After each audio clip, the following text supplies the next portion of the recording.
One of the honorable mentions this year in the John Lyman Book Prize was James Lindgren and his book Preserving Maritime America. I had the opportunity to interview James Lindgren over the course of 2 days, while he discussed 6 of the great maritime museums across this nation. We've decided to break this interview up into 6 separate parts, talking about each of those individual institutions. On this, part 1, we get the introduction, the overview of the book, and a discussion on the East India Marine Society of Salem on the NASO video podcast.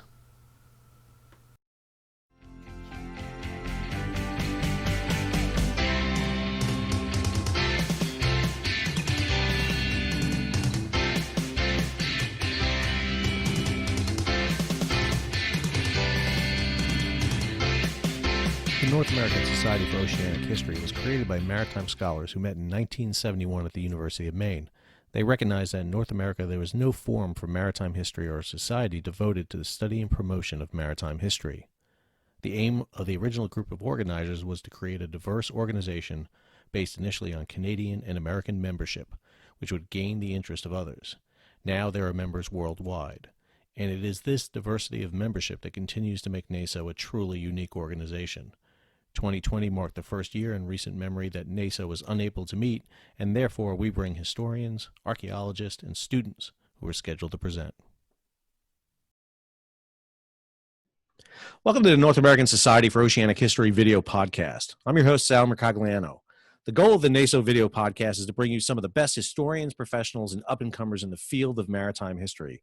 Today we're heading to upstate New York and being joined by James Lindgren.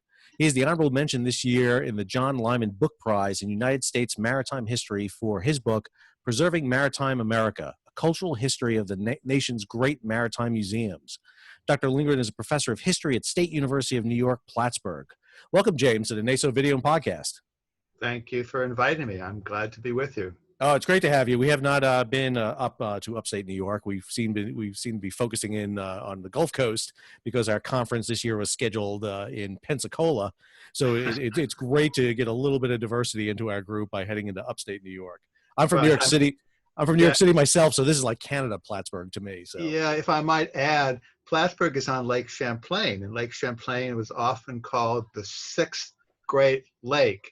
It's actually in congressional legislation listed as such, but a congressman from Ohio kind of scoffed at the idea because he said Lake Champlain doesn't even have foghorns, so how could it be a Great Lake? But anyway, it's 100 miles long of beautiful water, and Plattsburgh is right there located on that body of water. Oh, it's beautiful, and like I said, it's. I think that was just pure Great Lakes snobbery right there from somebody on Erie. But anyway, so we're here today to talk about your book, which was, I got to say, I enjoyed it immensely. I'm a huge proponent of material culture, and maritime museums are some of my favorite, and you hit a good many of my favorite ones I've been to. So I thought maybe first we'll talk about why you decided to delve into this topic of maritime museums, and you take a very unique approach to it because it's not just a discussion about 6 maritime museums. You're talking about the maritime culture of the United States. So that's right. I'll leave it to you to introduce your topic. Okay, the idea goes back to 1980. I was a PhD graduate student at the College of William and Mary, and I had a seminar with William Appleman Williams, and at the time, Bill was president of the Organization of American Historians. He was perhaps the dean of revisionist foreign policy historians. I was thrilled to have a seminar with him. But he got tired of talking about foreign policy, and he wanted to talk about maritime history. Bill was a graduate of the Naval Academy at Annapolis, and he had a habit of making points by knocking his Annapolis ring on his finger on the table, and you could hear the click, click, click as he made his point. But a classic ring knocker right there. That's the phrase. He's a ring knocker, and he's a charming kind of guy. Talk like a sailor at times, very earthy. But again, I began this project with a seminar paper on a couple of museums, Mariners Museum and East India Marine Society of Salem. But the seminar paper, again, kind of sat for a while. Bill, again, suggested that instead of following foreign policy, I go into cultural history. And cultural history, as it was defined back then, as I was learning, is a combination of society, politics, way of life, economy, and foreign policy. So it was a broad definition of maritime, and that suited my fancy pretty much. But uh, the project sat on the back burner for years because I had two other projects, two other books to finish. My dissertation created, first of all, Preserving the Old Dominion, Historic Preservation of Virginia Traditionalism in 1993, published by Virginia. And in 1995, Oxford published another book called Preserving Historic New England, Progressivism, Preservation, and the Remaking of Memory. Those two books pretty much established me as, an up-and-coming scholar of public history, material culture, and how it all related to this broad definition of culture as I defined it. I got into Preserving Maritime America pretty much in the middle 90s and after. And if people look at the book, they realize it's 6 chapters. But essentially, I could have written a book on each of those chapters. The research began essentially in the middle 90s, and here we are, 2020. And so essentially 25 years of solid research and writing to create this book, and a lot of travel. And as you suggested earlier, I'm up in remote upstate New York, and getting to San Francisco or getting to Southside Virginia, getting anywhere is often difficult. So a lot of miles, a lot of time, and a lot of preparation was involved here. But the book, as I mentioned, 6 museums, I had originally intended to come out with this book, Preserving Maritime America, right after the other 2, Preserving the Old Dominion and Preserving Historic New England.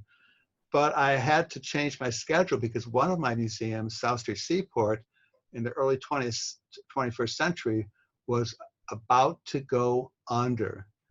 This is after, again, 9/11, obviously, in 2001, destroyed much of the economy of Lower Manhattan. The museum was foundering, okay? What happened also was, again, there was a leadership crisis there. And as, again, South Street Seaport, as many know, is right there on the East River. And it's an historic block, a section, 10 blocks of the Lower East Side, near Wall Street. The leadership crisis led to, again, the museum being in peril. And what followed after that, obviously, was Superstorm Sandy, which some call historic Hurricane Sandy. But by the time it hit Manhattan, it was just 7 or 8 feet of water covering the lower part of the island. And so what happened was friends of South Street asked me, begged me at times, well, tell the story of the museum. We need to know just so we can line up our friends. And so as a result, I changed my batting order. And instead of putting Preserving Maritime America out first, what I did was create Preserving South Street Seaport. That book came out in 2014 with NYU Press. And it really helped tell the story of how this museum was, again, established in 1967, but had been a unique contributor to historic preservation, maritime preservation, all the while in the last 50 or so years. So what occurred was Preserving South Street Seaport came out in 2014, and then I could turn my focus to Preserving Maritime America, which came out at the very tail of 2019 with UMass Press. That's where I'm at now, and unfortunately for us all, COVID-19 has racked the nation.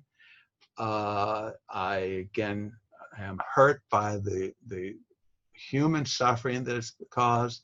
The fact that my book has been kind of lost in the shuffle is just a very minor matter compared to the national tragedy, the international tragedy that we all face. So The book is out there, and I'm happy with any opportunity to talk about it, as is the case today with you, Sal. Well, Jim, I appreciate that introduction. I think it's a great way to kind of set us up for it. So I thought we'd just run chronologically through your book and talk about each of the 6 museums you looked at. We talked about South Street Seaport, which is at the end. We'll come back to that. But Okay. let's jump off here and talk about the East India Marine Society of Salem, which I think is a very unique organization. Yeah, I was intrigued by it when I first came across it. The East India Marine Society goes back to 1799. And it's the oldest continuing museum in the United States. It was started by a band of merchant mariners and supercargos. Supercargos are the businessmen who went aboard these ships as they traveled across the globe. And they opened up distant markets in the 1780s and 90s. As many of your readers and watchers know, after the American independence in 1783, the United States was cut off from its past access to the British Empire. And so merchants and master mariners in Salem and Boston and New York had to establish new markets. And so a New York ship was the first to open up China, but the Bostonians and Salemites quickly followed thereafter. And one of the first is, again, a family in Darby. The Darbys were Elias Haskett Darby was, again, the leader of this clan. And he was ambitious to his core. And so he would, again, open up the Baltic Sea with St. Petersburg in Russia. He would again be the first of the Salemites, New Englanders, to cross Cape of Good Hope and get to Mauritius, get to India, get to what now is Indonesia. And all that was driven by his quest for markets, for, again, the economic wherewithal to improve the New England economy, improve his fortune. He was, some would say he was the first American millionaire. A lot of us go back to John Jacob Astor. Sal, you're from the city, and the story about John Jacob Astor was that he was the first millionaire and he made his money through real estate. Well, Elias Haskett Darby made his money, his millions, through, again, this foreign trade. And Salem and Boston were in a particular crisis because as again, the 1780s developed, the economy had fallen flat on its face with the closure of the British markets. Daniel Shays mounted his rebellion in 1786-87. And there was a crisis, and the crisis led to this realization that somehow wealth had to be introduced into the New England economy. Darby again did this exploration for his own gain, but also for the gain of the merchant class, the leadership class of New England. When you think of the New Englanders who followed in the 1790s and the first years of the 1800s, particularly during the so-called French War, New Englanders carved out a global empire. During the French War, again, in 1789, France went through the revolution. In 1793, France invaded Belgium. And from 1793, essentially through 1815, England and France battled not only for continental European supremacy, but also for global supremacy. And the United States, Darby and his kin, the United States found cracks in the British, the French, the Dutch empires, which they, again, won trade through. And that trade was most notably in such commodities as pepper. As you know, pepper is a spice that masks food which is not properly prepared. America had a binge of pepper trading, and the Salemites and Bostonians, again, took advantage of that, as well as coffee and other commodities. And so the Salem story begins with Darby's death in 1799, because his, again, underlings, again, the master mariner who sailed under him, realized they had a chance to, again, step out on their own. And so in 1799, they formed the East India Marine Society. It was a very select group. In order to get into the society, they would have had to cross Cape of Good Hope, or later Cape Horn. Cape of Good Hope, south side of, again, the African continent. Cape Horn, again, south side of the South American continent. These were, again, the passages through which the wealth of distant markets would be won.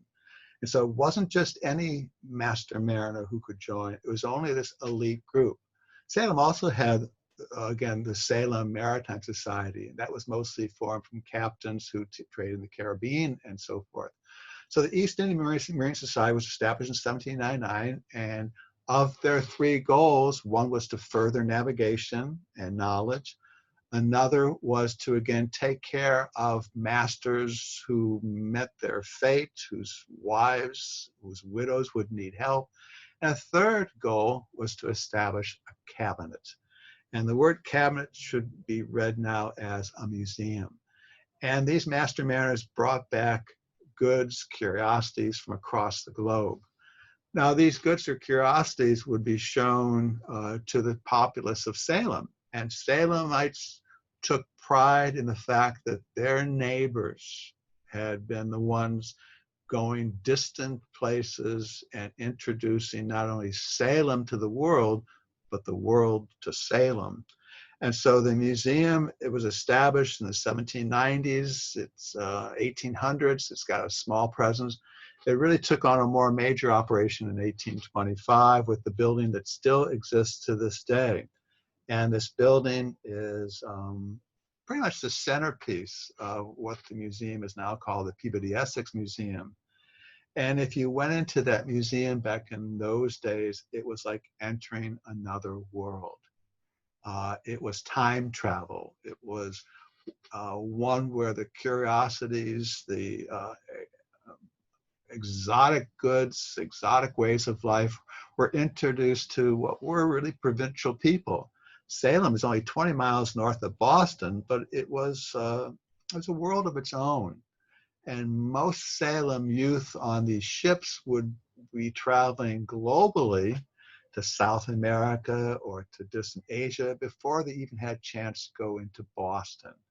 And so the East Indian Marine Society and this cabinet is the focus, because the way I saw my book, again, unfolding, as Bill Williams had suggested, I want to look at how, again, global travel, global markets is not only going to shape America's understanding of the world, but the world's understanding of America.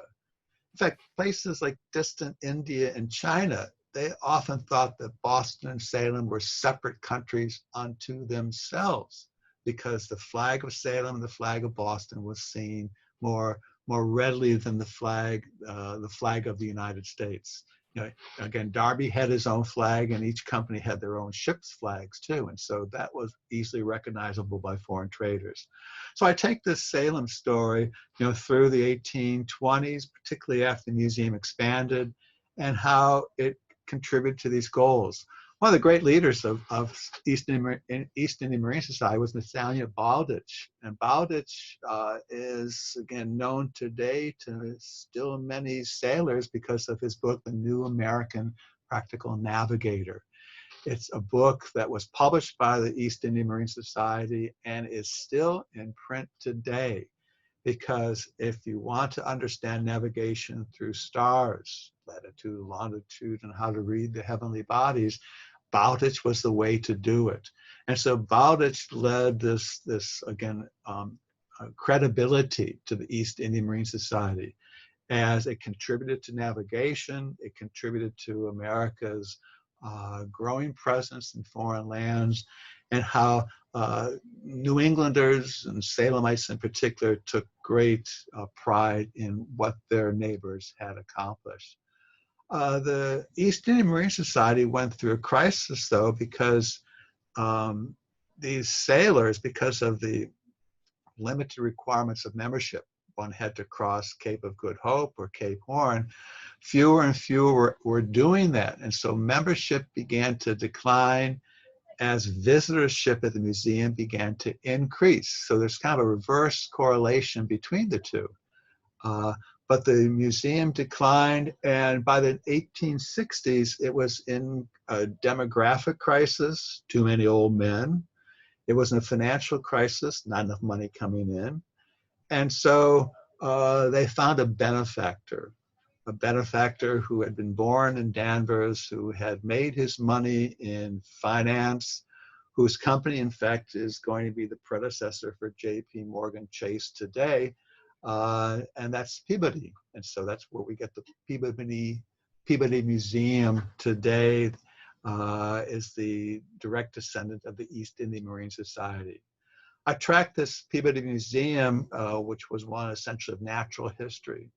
I track it through the 1870s, 80s, 90s, up until pretty much the later part of the 20th century when it became the Peabody Essex Museum. My main focus in preserving maritime America is a kind of understanding the world. And so much of my focus is on the East India Marine Society. But I thought the Peabody Museum was especially interesting because in the 1870s, 80s, and 90s, America's understanding of particularly the distant areas of the Pacific, Polynesia, Micronesia, okay, the distant Pacific and how those people developed was a pop culture for the day. And the Peabody Museum kind of showed that through its exhibits. So what started as a cabinet for the East India Marine Society became an anthropology museum for the Peabody Museum. And it was, again, another level of how Americans understand distant people, people of color, people, again, whose ancestry, whose way of life was so different than the modernizing trends of America, how Americans understood the world then. I closed this chapter looking at the Peabody Essex Museum. Today, the Peabody Essex Museum in Salem is a world-class museum of art and culture. It rivals the Boston Museum of Fine Arts. Its endowment is gigantic, gigantic. Did I say gigantic? Okay. It's got money galore, and this is mentionable because it's so different than most maritime museums, which are today financially struggling. The Peabody Essex Museum has got, again, such a wealth of materials that it's able to draw in philanthropists, draw in the art connoisseur crowd. It still shows, again, the East India Marine Hall. And so if one travels to Salem today, you can go and see the building still there from 1825, 1826. You can go inside and see some of the collection. In 2019, Peabody Essex Museum expanded and they put more emphasis on their early years as the East India Marine Society. So they're trying to kind of turn the circle back to appreciating what these master mariners and supercargoes of the 1790s had established. But it all adds to the point that when you think of this one Salem museum, it shows the change that comes over the years. What began as a cabinet of curiosities, largely to show the success of Salem masters and how the Salem population appreciated that, that cabinet had turned into an anthropology museum, which was attracting 60, 70,000 people per year in the later 19th century, and how that anthropology museum today, in the latter part of the 1990s and the first years of the 21st century, has become a world-class museum of art and culture, one that is up there with in the top ranks of American museums nationally. A wonderful story how museums are able to change over the years. Oh, it's a fantastic museum. I remember being up there, and I think it was 1999. They did a World Millennium Conference up there, and it was my first opportunity to be up at the museum. And just as you said, I think when I read your chapter and reading what that museum looked like in the early 1800s, it almost sounded like the Smithsonian of America before there was a Smithsonian in some ways, in really gathering all the material. And guys like Darby and the mariners that went around the world. I sailed in another life before I became an academic. I was a merchant marine for 7 years, and I still have my copy of Bowditch, and to be up in Nathaniel Bowditch's home, I got it on my shelf, right? If I would know, I should have thought to grab it. Yeah. But it's a prized possession of my copy of Bowditch, because it's got my notes in it, it's got everything in it. And you're exactly right. I mean, just such a quintessential element in the early development of American maritime history. But as you said, one of the things that happens post American Revolution is America turns outward, and ships like the Grand Turk depicted here are some of those conveyors that just went around the world and were able to bring wealth and treasure back to the United States. I always joke with my students, the concept of risking one's life for a condiment is lost to us today. But during this period of time, you'd be willing to go halfway around the world for some pepper. Thank you for listening to the introduction in part 1 of James Lindgren's Preserving Maritime America, a cultural history of the nation's great maritime museums. Join us for part 2 as we set sail from Salem for Buzzards Bay as we discuss the New Bedford Whaling Museum on the next NASO video and podcast.